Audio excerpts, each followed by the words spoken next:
Rome is civilization! Rome is order! Rome is power! We are Rome!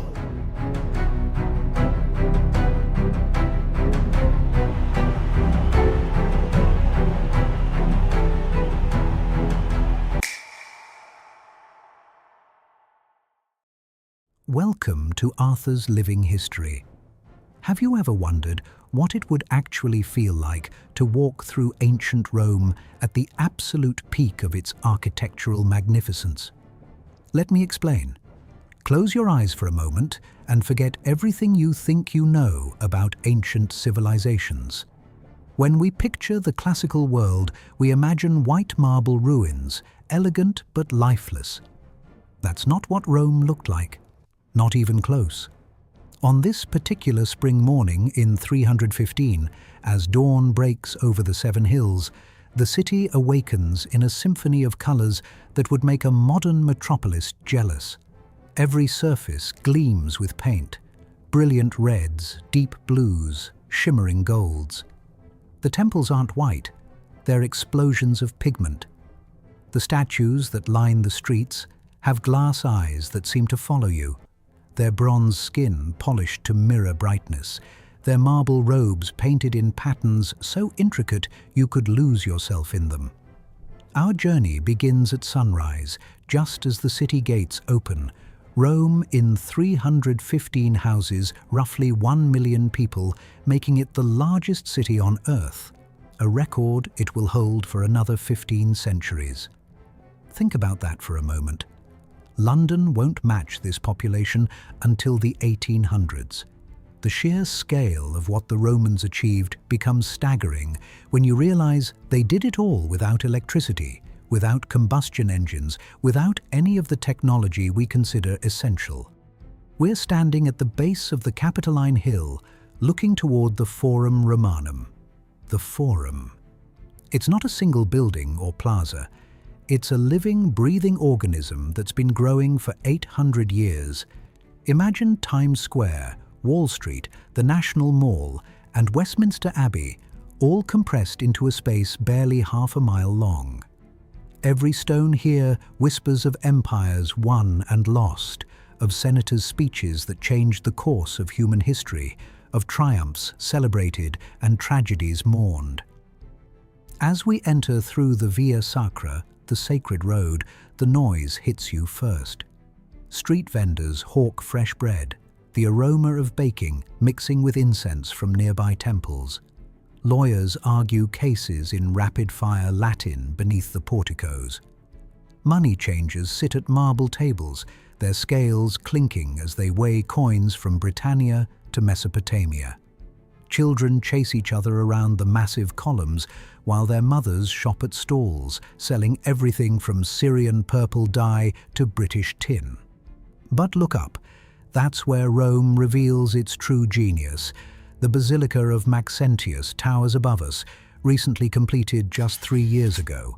Its vaults soar 115 feet into the air, higher than a 10-story building. And they're held up not by the massive columns you'd expect, but by an invisible network of forces that Roman engineers understood better than anyone would for the next 1,000 years. The coffered ceiling catches the morning light, each recessed panel painted in geometric patterns that seem to shift as you walk beneath them. This building is so enormous that when Renaissance architects first studied it, they couldn't believe humans had built it without divine intervention. Now, here's something that'll surprise you. That temple over there, the one with the bronze doors that gleam like sunset, it's been standing for 350 years, and those doors, each weighing several tons, are so perfectly balanced on their hinges that a child can swing them open with one hand. The Romans achieved this using a bearing system that wouldn't be matched until the Industrial Revolution. We're walking now toward the center of the Forum, and ahead of us rises something brand new. The Arch of Constantine, dedicated just 10 days ago on March 5th, still has that fresh carved look. It's a propaganda masterpiece, celebrating Constantine's victory at the Milvian Bridge 3 years earlier, the battle that made him sole ruler of the Western Empire and changed the course of Christianity forever. But look closely at the sculptures. Notice anything odd? Many of them were stolen from monuments built centuries earlier, recycled from the reigns of Trajan, Hadrian, Marcus Aurelius. It's not laziness, it's intentional. Constantine is claiming a direct lineage to Rome's greatest emperors, literally wrapping himself in their glory. The inscription above reads in letters of gilded bronze to the Emperor Caesar Flavius Constantinus, by divine inspiration. Divine inspiration. That's new. That's the Christian God being acknowledged carefully, diplomatically, in the heart of pagan Rome.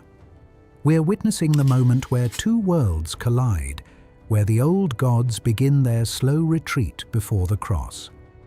Let's continue past the Temple of Saturn, where the imperial treasury sits in underground vaults, protected by doors so secure that it takes 6 different keys, held by 6 different officials, to open them.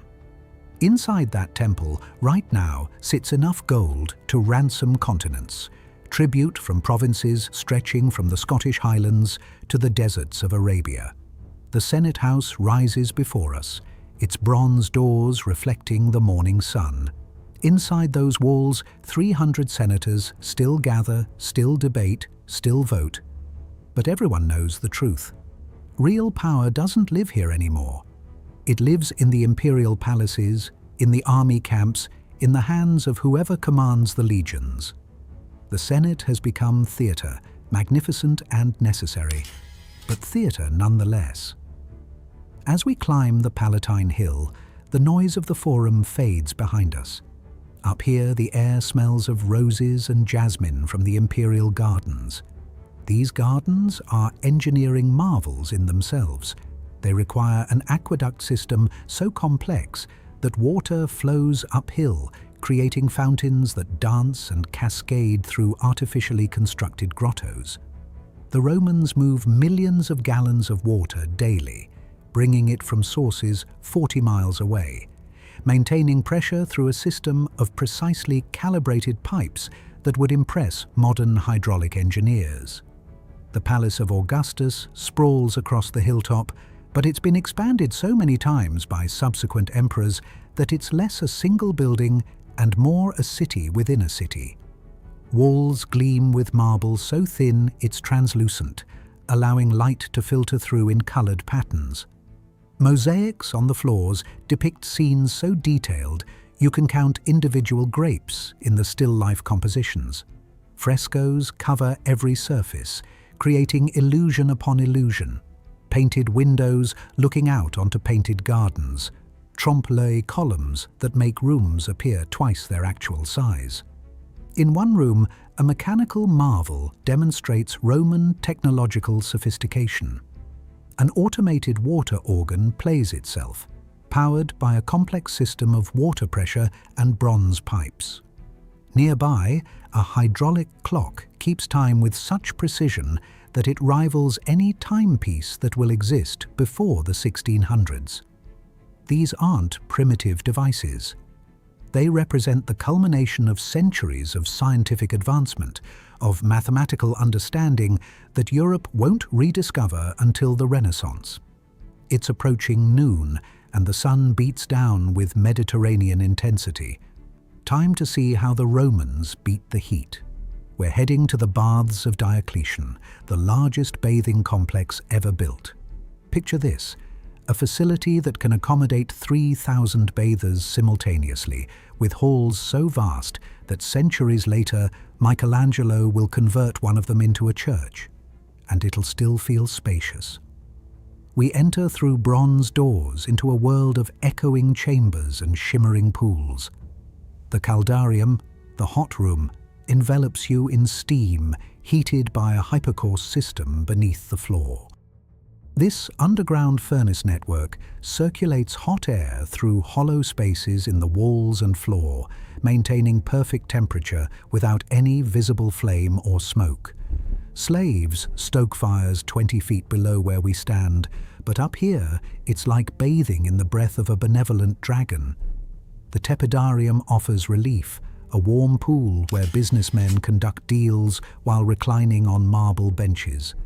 Then comes the frigidarium, where the shock of cold water in a pool fed by mountain streams makes every nerve ending sing. But the baths aren't just about washing. They're libraries, art galleries, social clubs, and gymnasia all rolled into one. You could spend an entire day here, moving from physical exercise to intellectual discourse to relaxation, all under vaulted ceilings decorated with golden stars on lapis lazuli backgrounds. Here's something remarkable. Those windows aren't the crude greenish glass you might imagine. Roman glassmakers in 315 are producing panes so clear, so perfectly transparent, they've even developed a primitive form of stained glass, using metallic oxides to create colors that transform sunlight into rainbows. But our destination awaits. We're heading toward the Colosseum, and even from half a mile away, it dominates the skyline like a mountain of travertine and concrete. As we approach, the scale becomes almost incomprehensible. It rises 157 feet, roughly 15 stories, and its elliptical footprint could contain an entire city block. 6 acres of building, using enough stone and concrete to construct a modern stadium several times over.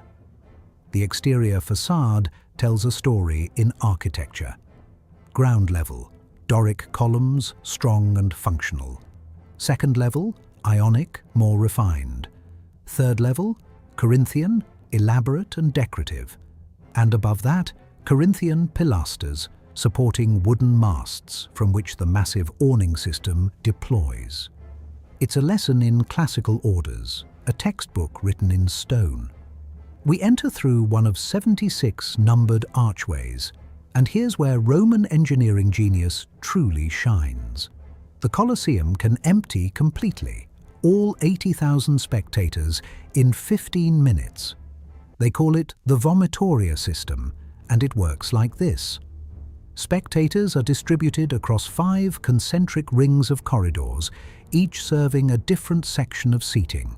Staircases spiral upward and downward, creating a circulation pattern so efficient that modern stadiums still copy the basic design 2,000 years later. Our seats are in the second tier, decent but not imperial. From here, we can see everything. The arena floor below appears simple, but it's an illusion. That surface is wooden, covered with sand, and beneath it, lies another world entirely. The hypogum, the underworld. 2 complete stories of corridors, chambers, and machinery exist below the arena floor.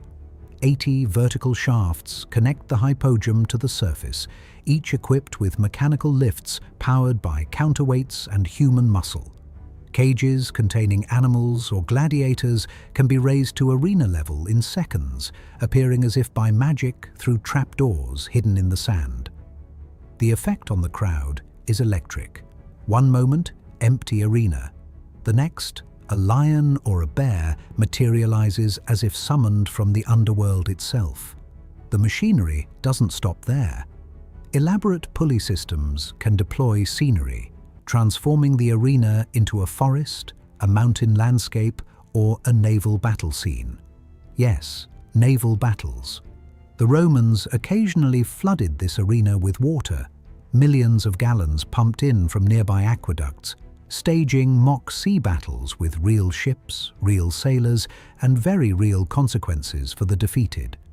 The crowd roars. We're moments away from the main event of the day, a recreation of a famous historical battle. Participants flood onto the arena floor, dressed in costumes representing Greek hoplites and Persian warriors. It's educational entertainment, bringing history to life through carefully choreographed combat. The Romans understand something fundamental about human nature. We learn better through stories, through spectacle, through engaging multiple senses simultaneously. But let's talk about what we're not seeing today, because this is important. The Colosseum's reputation for bloodsport is deserved, but it's also more complicated than popular imagination suggests. Gladiatorial combat, while certainly ending in casualties, isn't the mindless slaughter often depicted. These fighters are expensive investments, trained for years, and their matches are refereed according to rules as complex as any modern sport.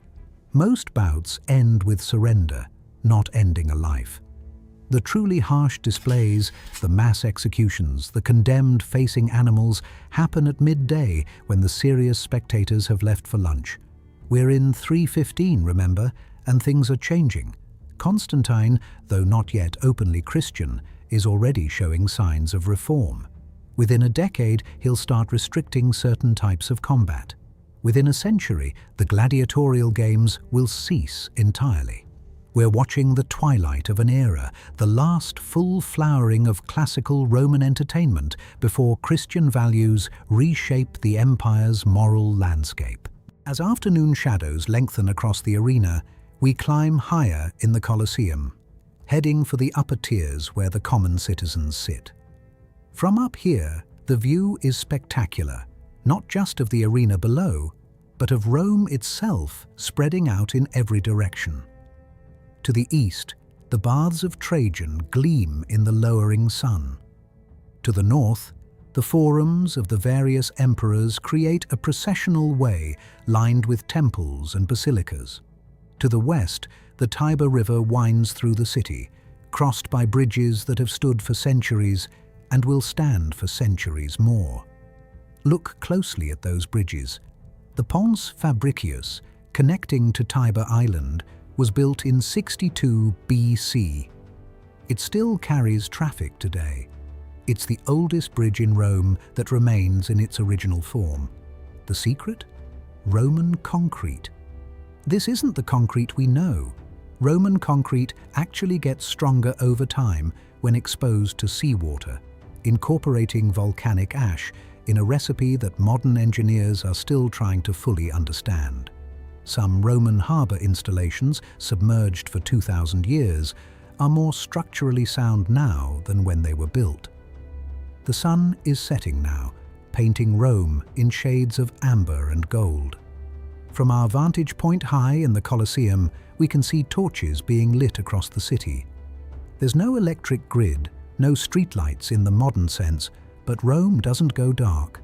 Oil lamps by the millions illuminate homes, shops, and streets. The major roads maintain public lighting, creating rivers of fire that guide travelers through the urban maze. But here's what strikes me most, standing here in the gathering dusk of March 15th, 315. This isn't a city in decline. Every history book will tell you that Rome is past its peak, that the crisis of the 3rd century nearly destroyed the empire, that Constantine's reign represents a transitional phase before the inevitable fall. And intellectually, that's true. Within a century and a half, the Western Empire will collapse. Germanic tribes will sack this city. The aqueducts will break, the population will plummet, and medieval Romans will shelter in the ruins of buildings they can no longer build. But standing here now, none of that seems remotely possible. The marble gleams, the crowds roar. The machinery of empire runs with well-oiled precision. Rome feels eternal, invincible, magnificent beyond measure. And that's the tragedy and the lesson of history, isn't it? Empires don't know they're falling. Civilizations don't recognize their own twilight. The Romans of 315 look around at their shining city and assume it will last forever. Because how could something this grand, this powerful, this thoroughly dominant simply end? Yet it's precisely this moment of seeming invincibility that carries the seeds of transformation. Constantine's new arch celebrates a victory won under a vision of the Christian God. The old temples still receive sacrifices, but attendance is dropping. The gladiatorial schools still train fighters, but public appetite for blood sport is waning. The Senate still meets, but real power has shifted to military strongmen in distant provinces. We're witnessing not an end, but a metamorphosis. Classical civilization transforming into something new, something that will carry forward into the medieval world and ultimately shape the modern West. As darkness fully claims the sky, the Colosseum begins to empty. 80,000 people flow through those brilliant vomitoria systems, dispersing into the Roman night. Some head home to multi-story apartment buildings, insulae, where entire families live in single rooms.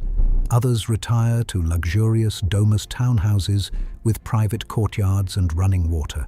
The wealthy recline in dining rooms where mechanical devices rotate statues, where fountains flow with wine, where the very walls seem to breathe with painted gardens. But wherever they go, whatever their station, they're all Romans.